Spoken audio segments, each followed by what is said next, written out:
Okay bro. So இப்போ இந்த விபிவிஆர் indicator அப்படிங்கிறது நம்ம போகிறதுக்கு முன்னாடி ஃபஸ்ட்டு நான் வால்யூம் அப்படிங்கிறது என்ன அப்படிங்கிறத நான் தெரிஞ்சுட்டு வந்துக்கணும் ப்ரோ. ஓகேவா ப்ரோ? ஸோ இப்போ பேசிக்காக வால்யூம்னா என்ன ப்ரோ? இந்த வால்யூம்னு சொல்லிட்டு இங்கே ஒன்று இருக்குல்ல, இதுவும் ஒரு வகையான இண்டிகேட்டர் தான். இதுவும் இண்டிகேட்டர் தான். எல்லா ட்ரேடர்ஸும் இது யூஸ் பண்ணுவாங்க. ஈவன் டாப் ப்ரொஃபஷனல் ட்ரேடர்ஸும் இந்த வால்யூம் இண்டிகேட்டர் யூஸ் பண்ணுவாங்க. இது வந்து இண்டிகேட்டர் இல்லைங்கிறாங்க, இதுவும் ஒரு வகையான இண்டிகேட்டர் தான். Volume is also indicator. இது என்ன இண்டிகேட் பண்ணுது எனக்கு? ஒரு பர்டிகுலர் கேண்டலுடைய வால்யூம், அதாவது நம்பர் ஆஃப் ஃபினிஷ்டு ட்ரேட்ஸ் அந்த பர்டிகுலர் டைம் பீரியடில், அதாவது அந்த கேண்டல் அப்படிங்கிறது டைம் பீரியட் தானே. இந்த கேண்டில் அப்படிங்கிறது என்ன? ஒரு 24 ஹவர்ஸ், அதாவது 8ஆம் தேதி காலை 5:30 மணிலேருந்து அடுத்த நாள் 9ஆம் தேதி 5:30 மணி வரைக்கும் நடந்திருக்க டிரான்சாக்ஷன்ஸ், அதாவது நம்பர் ஆஃப் ஃபினிஷ்ட் ஆர்டர்ஸ் வந்து கீழே காமிக்கிறது தான் இந்த வால்யூமோட வேலை. அதாவது இந்த இந்த கேண்டலுக்குள்ள எத்தனை நம்பர் ஆஃப் ஃபினிஷ்ட் ஆர்டர்ஸ் இருக்குது அப்படிங்கிறது காமிக்கிறது தான் இந்த வால்யூமோட வேலை. ரைட்டா ப்ரோ? உதாரணத்துக்கு இந்த இடத்துல இருக்குது 13 மில்லியன் இருக்குன்னா 13 மில்லியன் ஃபினிஷ்ட் ஆர்டர்ஸ் இருக்குது. ஓகேவா ப்ரோ? இதுதான் volume. So number of finished orders. So பொதுவாக வால்யூம் ஜாஸ்தியாக இருந்துச்சுன்னா என்ன இண்டிகேட் பண்ணுது? அந்த இடத்துல மக்களோட டாமினன்ஸ் ஜாஸ்தியாக இருக்குது. அதாவது ரீட்டைல் பார்ட்டிசிபென்ட்ஸ் நிறைய பேர் உள்ளே வரான் அப்படிங்கிறத இண்டிகேட் பண்ணுது. எனக்கு வால்யூம் ஜாஸ்தியாக இருந்தால் அங்கே பை வருதா செல்லு வருதாங்கிறது மேட்டர் இல்லை. நிறைய பேர் என்ன வச்சுக்கிறாங்க, வால்யூம் ஜாஸ்தியாக இருந்தால் அது பை ஆகுது அப்படின்னு சொல்லிட்டு. அது அர்த்தம் இல்லை. அந்த இடத்துல அந்த பர்டிகுலர் சமயத்தில் நிறைய மக்கள் இன்ட்ராக்ட் பண்ணிட்டு இருந்திருக்காங்க. Okay bro, number of finished trades நடந்திருக்கு. அது பையாக இருக்கலாம், செல்லாக கூட இருக்கலாம். சரி, இப்போ எனக்கு ஒரு கேள்வி வருது. இன்றைக்கி இந்த டேட் சார்ட் எடுத்துக்கோங்க. என்ன அப்படின்னா, இன்னைக்கு இந்த கேண்டில் பாருங்கள், எந்த இடத்துல இன்றைக்கி ஓப்பன் ஆகிருக்கு? ஓப்பன் ஆன ப்ரைஸ் பார்த்தீங்கன்னா 112.13 அப்படிங்கிற இடத்துல இன்றைக்கி இந்த சொலானா வந்து இன்றைக்கி பார்த்தீங்கன்னா 113 அப்படிங்கிற இடத்துல ஓப்பன் ஆகிருக்கு. அதிகபட்சம் 114 வரைக்கும் போயிருக்கு, குறைஞ்சபட்சம் 109 வரைக்கும் போயிருக்கு இன்னைக்கு சொலானா. ஓகேவா ப்ரோ? இப்போ எனக்கு ஒரு கேள்வி.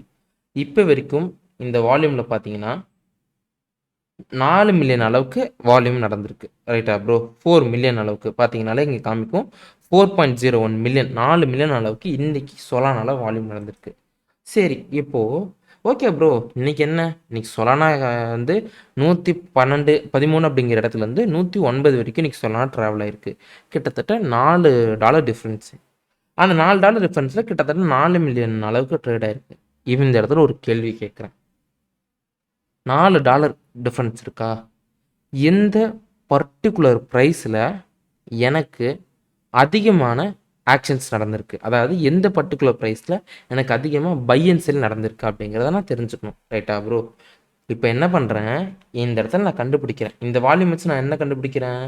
எந்த பர்டிகுலர் கேண்டலில் அதிகமாக நம்பர் ஆஃப் ஃபினிஷ்ட் ட்ரேட்ஸ் இருக்குன்னு பார்க்குறேன். உதாரணத்துக்கு இந்த இடத்துல கணக்கு போட்டால் இந்த இடத்த விட இந்த இடத்துல தான் வால்யூம் ஜாஸ்தியாக இருக்குது. அப்போ எனக்கு என்ன தெரியுது? 24 ஃபெப்ரவரியில் அதிகமாக நிறைய மக்கள் இன்ட்ராக்ட் பண்ணியிருக்காங்க அப்படின்னு எனக்கு தெரியுது. ரைட்டா ப்ரோ? இந்த இடத்துல எனக்கு என்ன தெரியுது? 31 மார்ச்சில் கிட்டத்தட்ட $18 மில்லியன் ட்ரேட்ஸ் ஃபினிஷ் ட்ரேட்ஸ் இருக்குது. ஸோ எனக்கு என்ன தெரியுது? இதை வச்சு என்ன பண்ணுறேன், எந்த பர்டிகுலர் கேண்டில் அதிகமாக மக்கள் இன்ட்ராக்ட் பண்ணியிருக்காங்கன்னு கண்டுபிடிச்சிட்டேன். இப்போது ஒரே கேள்வி, எந்த பர்டிகுலர் ப்ரைஸ் லெவலில் மக்கள் அதிகமாக இன்ட்ராக்ட் பண்ணியிருக்காங்க அப்படின்னு சொல்லிட்டு இப்போ நான் கண்டுபிடிக்கணும். அதான் என் கேள்வி. இந்த கேள்வி கரெக்டாக புரிஞ்சுக்கோங்க. எந்த பர்டிகுலர் கேண்டில் அதிகமாக ஃபினிஷ்ட் ட்ரேட்ஸ் இருக்குன்னு பார்க்குறது இந்த இண்டிகேட்டர் நான் யூஸ் பண்ணிட்டேன். எந்த பர்டிகுலர் ப்ரைஸ் லெவலில், நான் பர்டிகுலர் கேண்டில் கேட்கல, எந்த பர்டிகுலர் ப்ரைஸ் லெவலில் எனக்கு அதிகமாக ட்ரேட்ஸ் நடந்திருக்கு அப்படிங்கிறத இப்போ நான் பார்க்கணும். ரைட்டா ப்ரோ? அதாவது எந்த பர்டிகுலர் ப்ரைஸ் லெவல் இன்றைக்கி சொல்லலாம் $4 டிஃப்ரென்ஸ் ஆகிருக்கு. 119 அப்படிங்கிற இடத்துல அதிகமாக பை அண்ட் செல் நடந்திருக்கா, இல்லை 121 அதிகமாக பை அண்ட் செல் நடந்திருக்கா, இல்லை 122 அதிகமாக பை அண்ட் செல் நடந்திருக்கா அப்படிங்கிறது எனக்கு தெரிஞ்சுன்னா என்னால் ஓரளவுக்கு கணிக்க முடியும். சரி ஓகேப்பா, 120 அப்படிங்கிற இடத்துல ஒருத்தன் பை பண்ணுறான், 121 அப்படிங்கிற இடத்துல ஒருத்தர் செல் பண்ணுறான். அப்போ ரெண்டு இடத்துல எந்த இடத்துல வால்யூம் ஜாஸ்தியாக இருக்கோ அதை வச்சு பையோட இண்டிகேஷன் ஜாஸ்தியாக இருக்கா, இல்லை செல்லர்ஸோட டாமினன்ஸ் ஜாஸ்தியாக இருக்கா அப்படிங்கிறத என்னால் கண்டுபிடிக்க முடியும். ரைட்டா ப்ரோ? சரி, இப்போ என்ன பண்ணுறேன், இன்றைக்கி இந்த கேண்டில் வந்து 10 ஏப்ரல் 5:30 மணிக்கு ஓப்பன் ஆகிருக்கும். 4 ஹவர்ஸ்க்கு வரேன். நான் இப்போ என்ன பண்ணிட்டேன், அந்த இதில் கண்டுபிடிச்சிட்டேன். இப்போ இந்த இடத்துல எங்கே இருக்குன்னு நான் பார்க்குறேன். எந்த இடத்துல இருக்குது? இன்றைக்கி டேட் என்ன? 10 ஏப்ரல். 10 ஏப்ரல் எங்கே இருக்குன்னா இந்த இடத்துல இன்றைக்கி கேண்டில் ஸ்டார்ட் ஆகிருக்கு. ஓகேவா ப்ரோ? நல்லா பாருங்கள், இந்த இடத்துல எனக்கு கேண்டில் இன்றைக்கி ஸ்டார்ட் ஆகிருக்கு. ஸோ இப்போ என்ன பண்ணுறேன், இந்த இண்டிகேட்டரை தள்ளிட்டு வரேன். 5 போடுறேன், 6. ஓகே ப்ரோ, நல்லா பாருங்க. இன்னைக்கு எனக்கு தெரிஞ்சிருச்சு, இன்னைக்கு சொல்லலாம் $4 டிஃப்ரென்ஸ் ஆயிருக்கா. ஆனால் இன்னைக்கு இண்டிகேட்டரில் என்ன காமிக்குது, 111 அப்படிங்கிற இடத்துல தான் எனக்கு அதிகமான நம்பர் ஆஃப் ட்ரேட்ஸ் எனக்கு ஜாஸ்தியாக நடந்திருக்கு அப்படிங்கிறத இண்டிகேட் பண்ணியிருக்கு ப்ரோ. எனக்கு தெரிஞ்சிருச்சு இந்த பர்டிகுலர் நாளில் இன்னைக்கு கிட்டத்தட்ட 4 மில்லியன் ட்ரேட்ஸ் நடந்திருக்கு. அந்த $4 மில்லியன் ட்ரேட்ஸில் எந்த அளவுக்கு அதிகமான ட்ரேட்ஸு, என்ன பர்டிகுலர் ப்ரைஸில் அதிகமாக மக்கள் இன்ட்ராக்ட் பண்ணியிருக்காங்க கண்டுபிடிக்கணும். அதில் பார்த்தா எனக்கு என்ன தெரியுது, 11.8 அப்படிங்கிற இடத்துல தான் அதிகமாக இன்ட்ராக்ட் பண்ணியிருக்காங்க அப்படின்னு தெரியுது.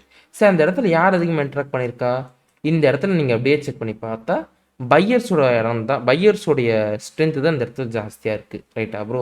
ஸோ அதுக்கேற்ற மாதிரி இந்த இடத்துல பாருங்கள், உங்களுக்கு பையிங்கோட வால்யூம் இந்த இடத்துல கொஞ்சம் நல்லாவே தெரியுது. செல்லர்ஸோட ஆதிக்கம் இருந்தாலும் பையர்ஸோட ஆதிக்கம் கொஞ்சம் கூடவே வருது. என்ன பர்டிகுலர் ப்ரைஸில் எனக்கு பை ஆகுதுன்னு பார்க்குறேன், அவ்வளோதான் ப்ரோ. ஸோ இதுதான், இதே வால்யூம் தான். பர்டிகுலர் கேண்டில் இருக்க வால்யூமை பார்க்குறது பதிலாக எந்த ப்ரைஸ் லெவலில் இப்போ இந்த கேண்டில், அதாவது இந்த 9 ஏப்ரல் இந்த 1:30 மணி அப்படிங்கிறத 4 மணி நேரத்துக்குள்ளே இந்த கேண்டில் இவ்வளோ தூரம் போயிட்டு வந்துச்சு. ஆனால் என்ன பர்டிகுலர் லெவலில் அதிகமாக நிறைய பேர் பை அண்ட் செல் போட்டிருக்காங்க. ஸோ இதை வச்சு என்ன, இதோட அவுட்புட் என்ன ப்ரோ அப்படின்னு கேட்டிங்கன்னா, மக்களோட சைக்காலஜி நம்ம புரிஞ்சுக்கலாம்.